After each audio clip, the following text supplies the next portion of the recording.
বিএনপির বর্ধিত সভায় ভার্চুয়ালি যুক্ত হয়ে প্রধান অতিথি হিসেবে বক্তব্য দিচ্ছেন দলের চেয়ারপারসন খালেদা জিয়া। আমরা সরাসরি যাচ্ছি সেখানে।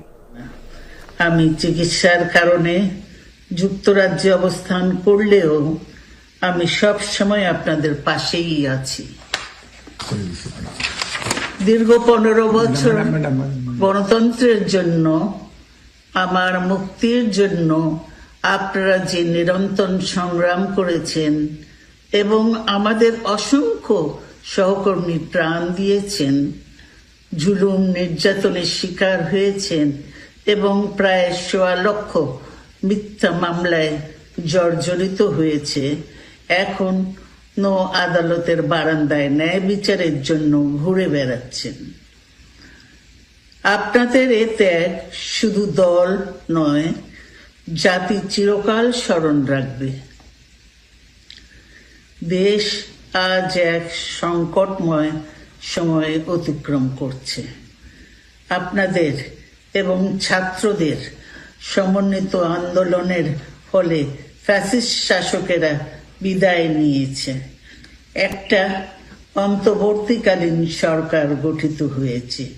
তাদের কাছে জনগণের প্রত্যাশা, রাষ্ট্র মেরামতের ন্যূনতম সংস্কার দ্রুত সম্পন্ন করে গণতান্ত্রিক ব্যবস্থায় ফিরে যাওয়ার জন্য সকলের কাছে গ্রহণযোগ্য একটি নির্বাচন অনুষ্ঠান সম্পন্ন করা।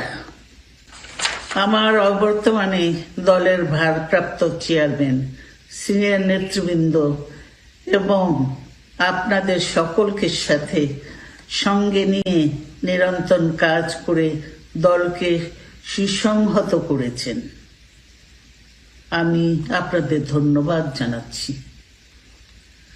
আমি বিশ্বাস করি আপনারা শহীদ প্রেসিডেন্ট জিয়াউর রহমানের আদর্শে আরো উজ্জীবিত হয়ে আগামী নির্বাচনে সাফল্যের জন্য ঐক্যবদ্ধভাবে কাজ করবেন।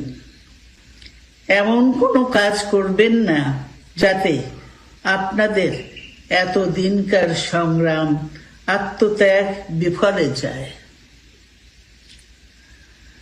আমাদের সব সময় শহীদ প্রেসিডেন্ট জিয়াউর রহমানের সেই উক্তি মনে রাখা দরকার, ব্যক্তির চেয়ে দল বড়, দলের চেয়ে দেশ। বাংলাদেশের সর্বস্তরের মানুষ, বিশেষ করে তরুণ সমাজ আজ এক ইতিবাচক গণতান্ত্রিক পরিবর্তনের জন্য উন্মুখ হয়ে আছে। ক্ষুদ্র ক্ষুদ্র সংকীর্ণতা ভুলে দেশ ও জাতির বৃহত্তর স্বার্থে আমাদের কাজ করতে হবে। এখনো ফ্যাসিস্টদের দোসররা এবং বাংলাদেশের শত্রুরা গণ অভ্যুত্থানের মাধ্যমে প্রাপ্ত অর্জনকে নস্যাৎ করার জন্য গভীর চক্রান্তে লিপ্ত রয়েছে। ইস্পাত কঠিন ঐক্যের মাধ্যমে জনগণকে সঙ্গে নিয়ে এবং চক্রান্তকে ব্যর্থ করে দিতে হবে। গণতান্ত্রিক বাংলাদেশ বিনির্মাণের জন্য আমাদের সকলকে একযোগে কাজ করতে হবে। আসুন আমরা আগামী দিনগুলোতে শহীদ জিয়াউর রহমানের স্বপ্নের আধুনিক, সমৃদ্ধ ও গণতান্ত্রিক বাংলাদেশ বিনির্মাণের জন্য আমাদের সর্বশক্তি নিয়োগ করি এবং এত ত্যাগের বিনিময়ে প্রাপ্ত এই অর্জনকে সুসংগত এবং ঐক্যকে আরো বেগবান করি।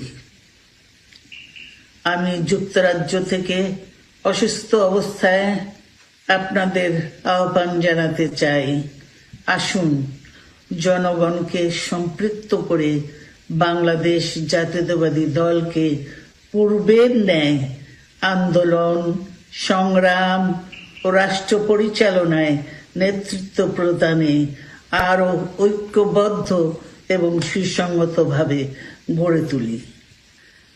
আপনাদের মাধ্যমে ছাত্র, যুবক সহ দেশবাসীর কাছে আহ্বান রাখতে চাই, আসুন প্রতিহিংসা, প্রতিশোধ নয়, পারস্পরিক ভালোবাসা ও ভ্রাতৃত্বের মাধ্যমে আমরা সকলে মিলে আমাদের প্রিয় মাতৃভূমিকে, বাংলাদেশকে সত্যিকার অর্থেই একটি বাসযোগ্য, উন্নত ও গণতান্ত্রিক রাষ্ট্রে পরিণত করি। আল্লাহ হাফেজ। বাংলাদেশ জিন্দাবাদ।